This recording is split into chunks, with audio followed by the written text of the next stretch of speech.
Please join me in welcoming our founder, Jon Sundt.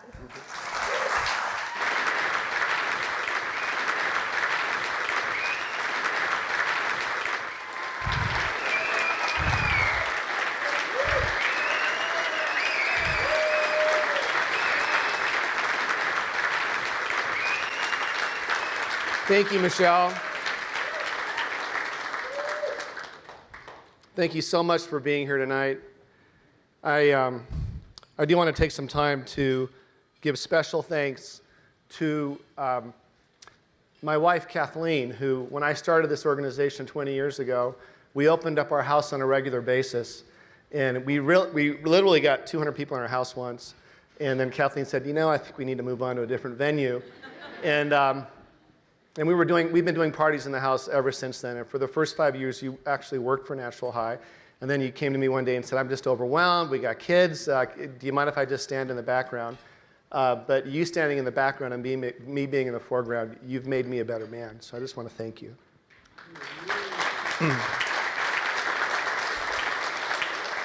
The loss of a child or a relative or a friend to drugs is absolutely devastating.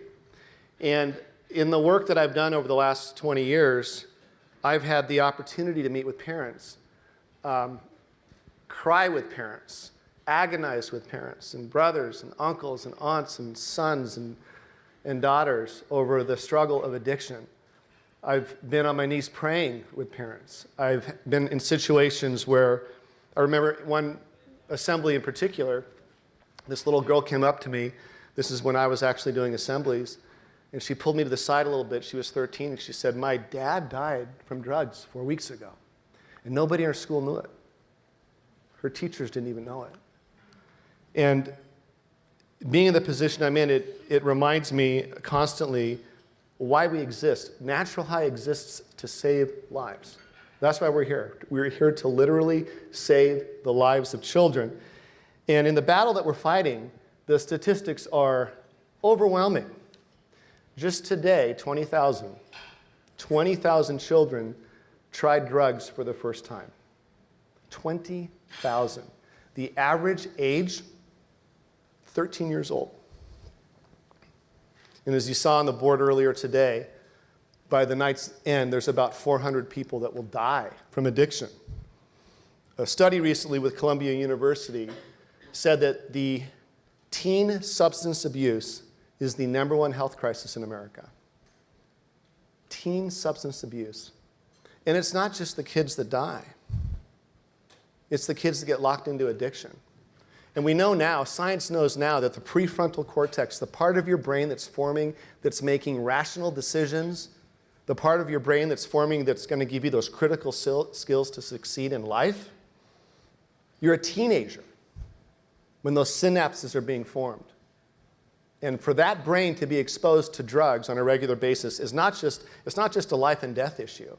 I had a mom come to me not too long ago, and she said, my son's been smoking pot on a regular basis, and he doesn't want to do anything else. And if you read the studies online, and you do the research like I have, you know that marijuana, cocaine, ecstasy, alcohol, you name it, has a particularly devastating effect on teenagers. But try to have that conversation with your kid. Try to sit down with a 15 or 16-year-old kid and have a meaningful conversation and give them logic and reasoning on why they shouldn't use drugs. Well, remember, their prefrontal cortex isn't developed yet. They're not very good at logic and reasoning. Do you guys remember what it was like when you got your first driver's license? Do you remember how you drove? You remember the risk you took? I mean, Fernando, it's amazing you're alive, right? I mean, look, there's people here. We weren't thinking when we were 16 or 17. We thought we knew everything, but we weren't thinking. We don't weigh risk and reward very well. And it's interesting. If you push first-time drug use out 2 years, if you take the first-time use from 13 and you push it out to 15, the risk of developing drug issues in your life drops precipitously. It's not just total abstinence. If you can just push out that first-time usage and push out the friends they surround themselves with until they're older and more mature, you've won half the battle. So how do you influence kids? That's what our organization is about. And I'm reminded of this, the North American Indians used to have this, a lot of cultures have done this, but they used to have this thing called the gauntlet. Most of you have heard about it. And a warrior would run down the gauntlet, and if he got to the other side, he became a young warrior. But as he was running, the whole tribe on either side would beat and whip that young Indian as he ran through that gauntlet. And many of them fell down, many of them stumbled, many of them didn't make it through the gauntlet. But if you made it through, you were a young warrior.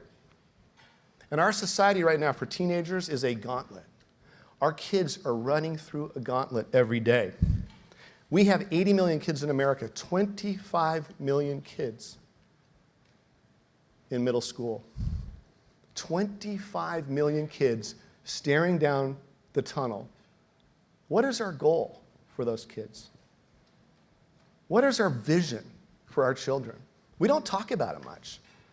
Oh, they made the local baseball team, or we got an A on English. What is your long-term vision for your child? Nobody holds their child in their arm when they're first born and says, boy, I hope they get into Francis Parker. Right? I mean, you might when they're 14, but no. If you interview parents, we say things like, I want them to be a contributor. I want them to be resilient. I want them to follow their dreams and be passionate. I want them to give back. I want them to have faith or hope. I could go on, but we call this the language of thriving. And there's a lot of studies that have been done on the experience of youth thriving in America. And we know now, because of many studies that have been done, that about 1/4 of American youth are on the road to thriving. About 1/4. And 3/4 are not on that pathway to thriving by the time they reach high school. If you talk to them, their responses are, I don't have a purpose. I don't really have any reason to get up in the morning. I'm alone. I'm confused. I don't have any friends. I'm medicated. 3/4. Why is this? 1/4 are thriving. 3/4 aren't thriving. Well, there's a lot of reasons, right? There's a lot of reasons. But one of the greatest markers for that 1/4 that are thriving is they have a sense, if you interview these kids, they have a sense of passion and a sense of purpose. They have something that gets them up in the morning. They have an animating energy. Some researchers call this a spark or an asset. We call this a natural high. The great Greek philosopher Plutarch, 2,000 years ago, gave us a great axiom for raising children. He told us that children are not vessels to be filled. We're pretty good at that. But children are fires to be lit. They're fires to be lit. And what does that spark look like?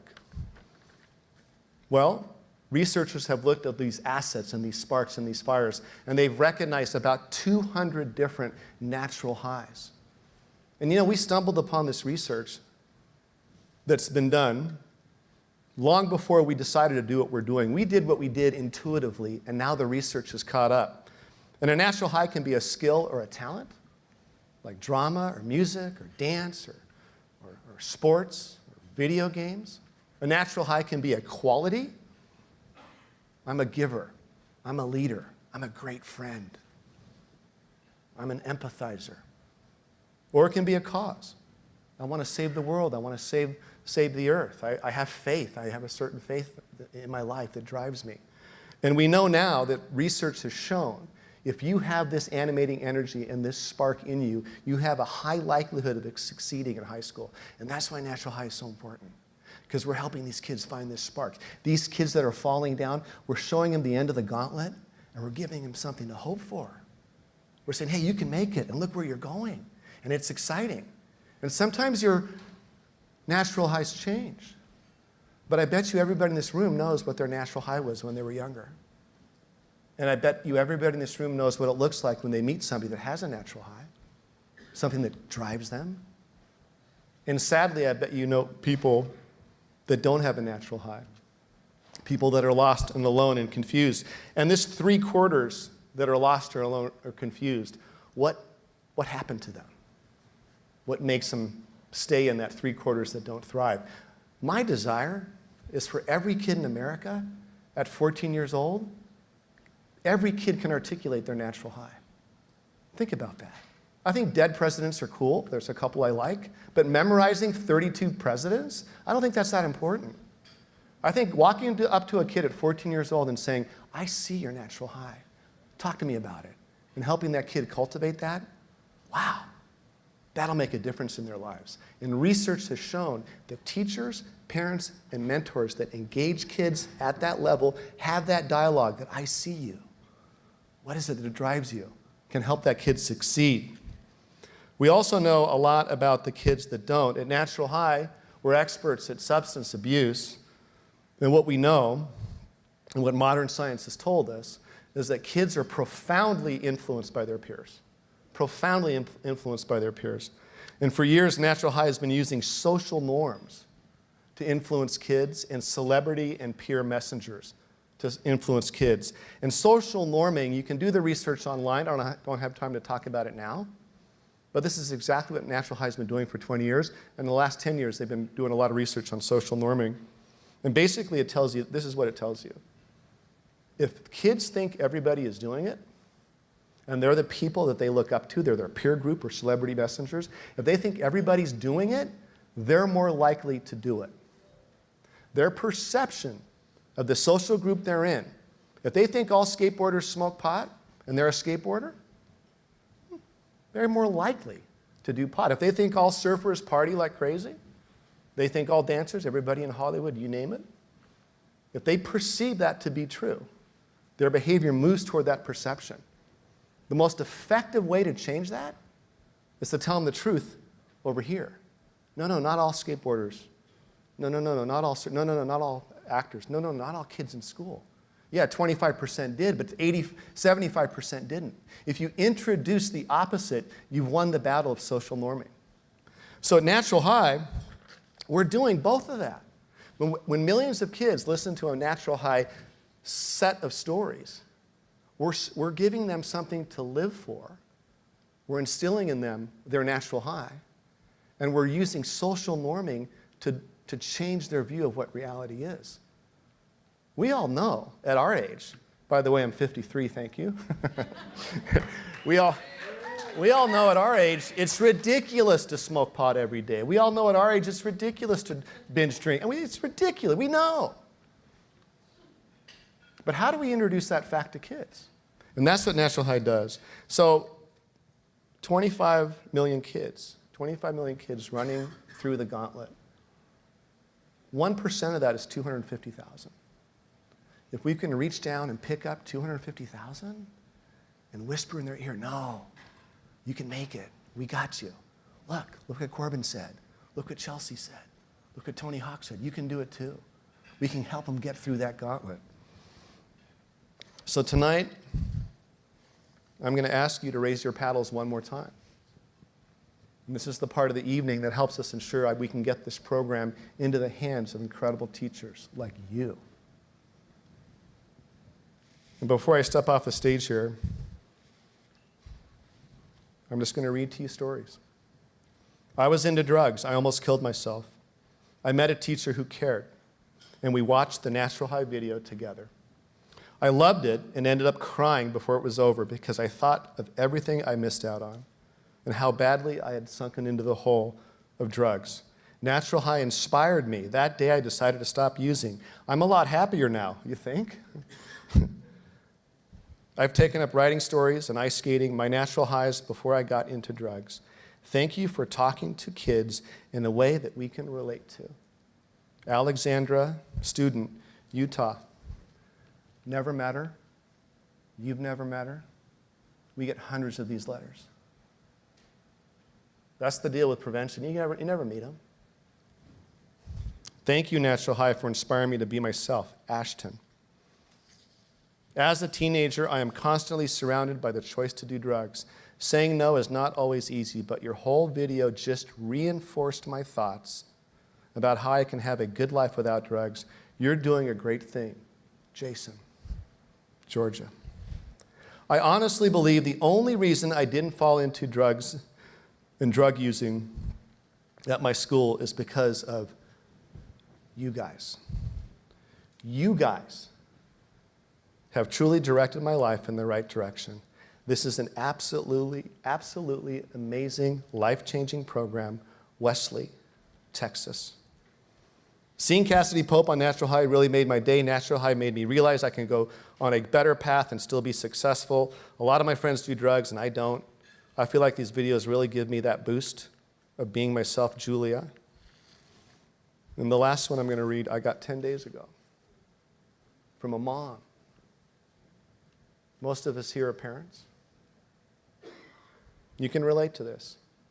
It's directed to me, but I'm going to direct it to you. Dear Natural High donors, this is a short version of the letter. Like you, I've seen loved ones waste their lives. She went on in her letter to talk about her dad and how her dad died. I was surprised at the fragility of my son's sense of self. When he was a student in grade school and high school, would others accept him? This question hung in the air over his head many mornings as he put on his backpack, squared his shoulders, and left for school. His friends were no different. They needed to fit in. They needed to feel cool. Young and too uninformed to fully accept themselves, unformed to fully accept themselves. The acceptance of others was everything. Daniel saw the Natural High videos in middle school and high school. He watched some of these in his home, on his computer, over and over. Think about that. It was a big deal to him. My husband and I did not discover until he was nearing the end of high school that he had decided in middle school to stay substance-free. He went on to college, and during the first 2 years, faced a great deal of pressure to drink and do drugs. He chose not to. Natural High was there year after year when he needed your message, and he relied on it. Now, like others you've helped through their vulnerable years, he exemplifies your message. I salute your 20 years of programming. The effects are inestimable, and I send my warmest and best wishes for decades of continued success. So this is really important work. And when you really think about it, who's telling the story? I feel sometimes disconnected from teenagers. The storyline just goes on. Who's telling these kinds of stories to our kids? They're not getting it on programming and TV. They're certainly not getting it on Instagram and Snapchat. That's like a news channel. They tell the bad stories. They increase the perception.